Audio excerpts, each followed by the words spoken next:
제 가족들한테 화를 많이 냅니다. 그런데 낸 뒤에 자책도 좀 많이 해요. 그래서 좀 정서적인 부분에 있어서 아이가 되게 잘못하잖아요. 그럼 다른 사람 눈치를 되게 많이 봐요. 죄송합니다, 죄송합니다 라는 얘기를 되게 많이 해요. HSP들은 이런 시간이 꼭 필요해요. 회복하기 위해. 그러니까 평상시에 항상 감각을 곤두세우고 있기 때문에 쉬는 시간만큼은 그 레이더를 조금 꺼놓을 필요가 있고. 안녕하세요, 내부자들입니다. 안녕하세요. 안녕하세요.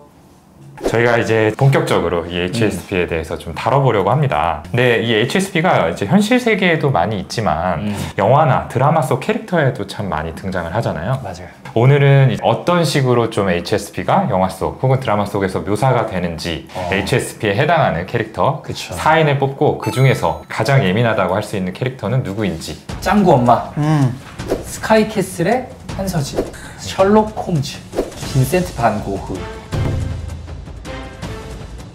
네, 저희가 한번 해부해 보겠습니다. 자, 첫 번째 라운드는 짱구 엄마 복미선 씨와 스카이캐슬 속 한서진. 네. 엄마 대결인 거죠? 네, 엄마 대결이죠. 일단은 우리가 HSP라고 생각하신 이유가 있을 테니까 거기에 대해서 조금 이야기를 드려보면 좋을 것 같아요. 버럭을 좀 자주 하죠. 이거를 이제 조금 더 어려운 말로 표현하자면 감정적 반응성이라고 우리가 얘기를 할 수 있을 것 같아요.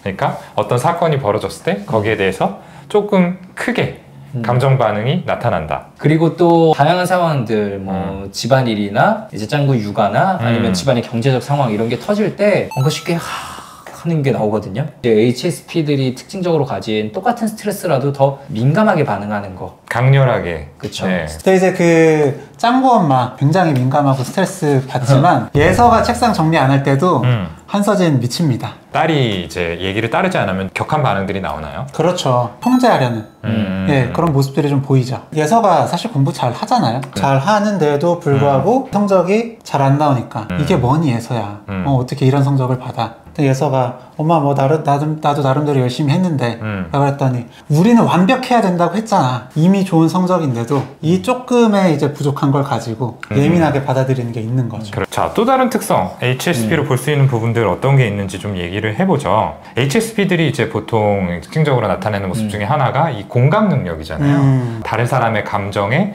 이입하는 거를 넘어서 약간은 좀 동조하는 그런 부분들이 있죠. 그래서 뭔가 이렇게 타인의 얘기도 굉장히 잘 들어주고 공감도 잘 해주지만 그 얘기를 듣고 같이 그 감정에 좀 전염이 돼가지고 너무 지쳐.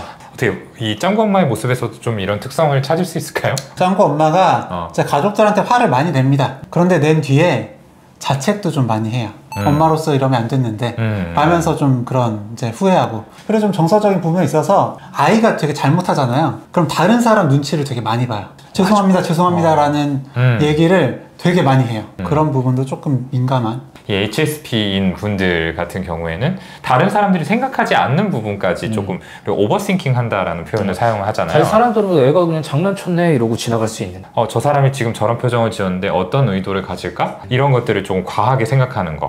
이런 부분들이 조금 특성일 수 있겠다. 근데 이런 측면에서도 짱구가 워낙 좀 남다르다 보니까 복미선 씨는 이런 특성이 좀 만들어질 수밖에 없지 않았나라는 생각을 하거든요. 실제로 저는 아이들을 많이 보잖아요. 근데 아이들 중에서 이제 통제가 좀 잘 안 되고 행동 문제를 이제 좀 많이 일으키는 그런 친구들이 있어요. 그러면은 어머님들이 필연적으로 예민해질 수밖에 없어요. 너무 많은 피드백과 항의와 이런 얘기들을 듣게 되니까 굉장히 좀 크게 받아들일 수밖에 없는 거죠. 방금 말씀드린 이런 특성은 이제 한서진 씨의 모습에서도 우리가 찾을 수 있는데 스카이캐슬 속에 이런 장면이 나옵니다. 학부모 한 명이 이렇게 얘기를 해요. 요즘에 예서가 학원에 잘 안 나온다면서요? 그러면 이제 한서진 씨가 웃으면서 이렇게 대답을 합니다. 아, 그런가요? 저희 예서는 항상 열심히 하고 있는데. 태연하게 반응을 하지만 돌아서면서 혼잣말을 하죠. 이 사람들 나를 어떻게든 끌어내리려는 거야. 그러니까 다른 사람이 나를 어떻게 보는지 거기에 굉장히 좀 민감하고 곤두서 있는 거죠. 어우 예민해. 근데 어쨌든 저희가 뭐 정해야 되잖아요. 근데 누가 올라갈지. 네. 우리가 하나 둘 셋 하면 이름을 외치는 걸로 네. 하자. 하나 둘 셋. 한서진! 네. 만장일치. 짱구 집안은 시작점이 짱구여가지고 스트레스 받다가 이제 거의 번아웃이 와서 좀 예민해진 거 아닌가 싶고, 그 스카이캐슬 쪽은 한서진 씨가 먼저 예민해서 집안을 다 같이 예민하게 만들고 그러면서 서로 시너지 효과를 일으키는 게 아닌가. 그리고 저는 좀 얘기하고 싶은 부분이 짱구 엄마가 감정 표현 되게 솔직하세요. 근데 이제 그런 HSP이신 분들은 상대방이 상처받을까봐 표현 못하고 되게 참는 경우가 많습니다. 아까 말씀드린 대로 이제 타인의 감정이나 마음 상태에 대해서 지나치다 싶을 정도로 좀 생각을 하기 때문에 내 얘기를 하지 못하게 되는 거죠. 네. 그래서 밖에서 봤을 때는 오히려 조금 더 묻어내 보이는 그런 경우들도 있는 것 같아요. 이제 다음 라운드입니다.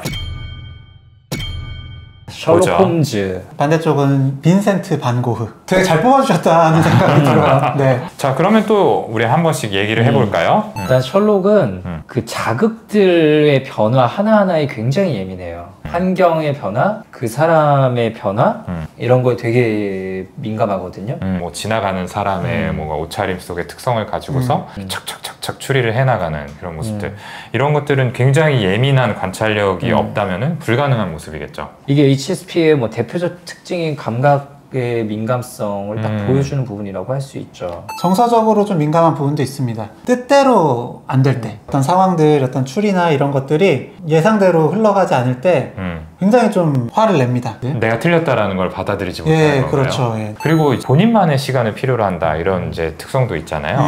자극이 좀 적은 환경이 필요한 거죠. HSP들은 이런 시간이 꼭 필요해요, 회복하기 위해. 그러니까 평상시에 항상 감각을 곤두세우고 있기 때문에 쉬는 시간만큼은 그 레이더를 조금 꺼놓을 필요가 있고, 그러려면은 조용한 환경이 돼야 되는 거죠. 왜냐하면 주변에 어떤 자극들이 존재한다라고 하면 자동적으로 이런 레이더들이 돌아가기 때문에. 자, 그럼 반대로 고흐 같은 경우에는 좀 어떤 특성들이 HSP라고 할 수 있을까요? 예, 고흐 역시도 그런 감각적인 민감성이 굉장히 뛰어난 그런 사람입니다. 고흐의 대표적인 작품들 뭐 있습니까? 해바라기나 뭐 별이 빛나는 밤에 이런 거 있잖아요. 우리는 봤을 때 해바라기네. 네. 고흐는 그 해바라기에서 굉장히 어떤 강렬한 색감 같은 것들을 캐치를 한 거겠죠. 맞아, 그런 거죠. 편지에서도 이런 것들이 나옵니다. 이제 나는 자연을 더 깊이 사랑하게 되었고, 나는 그것이 나를 진정시키고 나를 더 잘 이해하게 만든다고 느낀다. 이런 식으로 자연에서 굉장히 큰 감동을 느끼는 거예요. HSP 항목을 보시면 자연에서 그런 큰 감동을 느끼는 그런 것들이 또 항목에 있죠. 그리고 우리가 아까 얘기했지만 공감 능력이 좀 지나쳐서 힘들다라는 얘기를 하기도 했잖아요. 고흐 역시도 주변의 사람들이 가난하면 본인이 힘들어요. 본인이 잘 먹는 거에 대해서도 죄책감을 느끼고.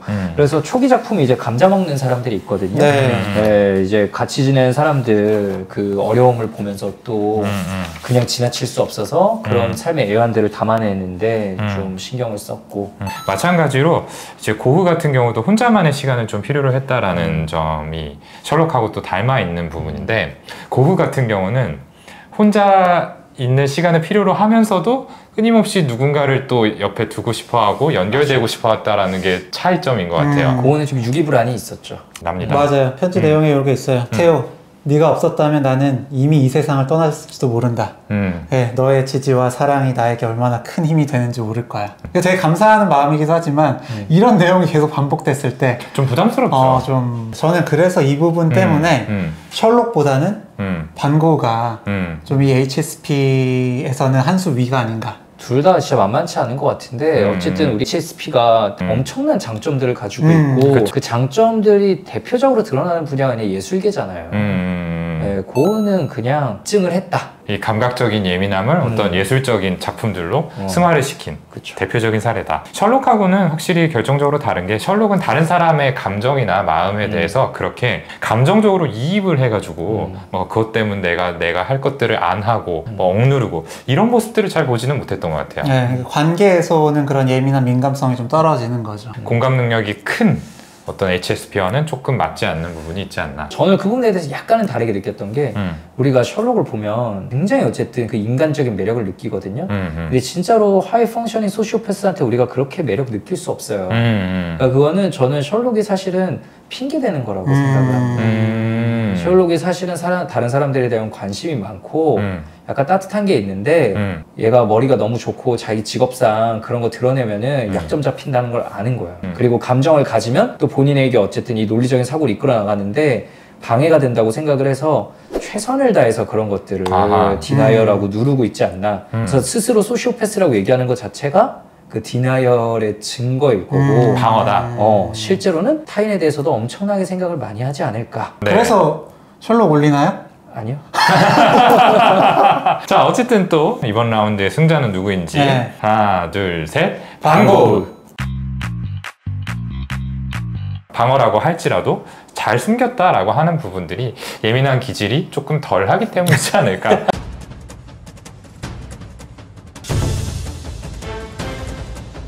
결승전 매치업은 저희 제작진께서 평소에 느끼신 게 좀 많았나 봐요. 반고흐 vs 스카이캐슬 한서진 네. vs 뇌부자들 오동훈. 아, 네. 이 진짜 황당하네요 이거. 네. 부선승으로 좀 올라오긴 했지만 그래도 충분히 결승 올라올만 하죠. 동훈이 네. 일단 잠을 잘 못 자죠. 근데 잠 못 잔다고 다 HSP는 아니잖아요. 동훈이가 기본적으로 그런 아까 자연이나 어떤 미술품을 보고 굉장히 감동을 느끼는 그 정도가 큽니다. 일단 미술반 출신이야. 네. 네. 맞아요. 맞아요. 사실은 이제 제가 뭐 소리라든지 향, 저는 향에 조금 되게 민감하거든요. 그날그날의 기분에 따라서 자기 전에 향수를 정해가지고 뿌릴 때가 있어요. 아, 그리고 있잖아요. 저희 이거 처음에 책장에 책 꽂을 때 있는데 저랑 지용이 형은 그냥 되는 대로 막 꽂았거든요. 그랬더니 동훈이가 이거 색깔별로 해야 되지. 난 지금 이거 도저히 못 견디겠다. 못 견디겠다. 라면서 다 꽂고 새로 꽂았어요. 뭐 감각적으로 좀 예민한 부분들은 있는 것 같습니다. 그리고 다른 두 분에 비해서 제가 조금 더 생각이 많은 것 같기는 해요. 근데 이런 부분들이 어떻게 보면은 제가 HSP에 해당하는 이런 특성들이 좀 있다라는 그런 반증이지 않을까라고 생각을 하고요. 근데 저는 진짜 이런 부분이 부럽거든요. 저희가 이런 부분에서 정해야 할 때는 다 동훈이 맡기잖아요. 우리 대할 때 보면 공감 능력은 별로 없는 것 같아요. 자, 그러면 이게 뭐 정말 성립이 되는 매치인지는 모르겠지만 이제 3인의 HSP 후보자 중에서 가장 최강의 후보자는 누구인지 굉장히 떨리네요. 네. 자, 해보겠습니다. 하나, 둘, 셋. 반고! 피디님 지금 어디서 무슨 소리 들렸던 것 같은데. 마음의 소리라고 생각할게요. 예, 네. 실제로 들린 소리라고는 믿을 수가 없네요. 네. 저도 2위가 누구냐라고 한다면 오동훈. 여러분 생각을 해보세요. 이거 제가 두 분하고 이렇게 오랜 시간을 지내면서 짱구 엄마나 네, 한서진 씨처럼 어쩔 수 없이 이런 상황들이 좀 되지 않았나. 맞다. 그치. 우리 안 만났으면 지금 미술 어떤 거 그리고 있을지 몰라요. 오히려 더 그쪽으로 잘 나갔을 수도 있는데. 좀 아쉽네요. 약간.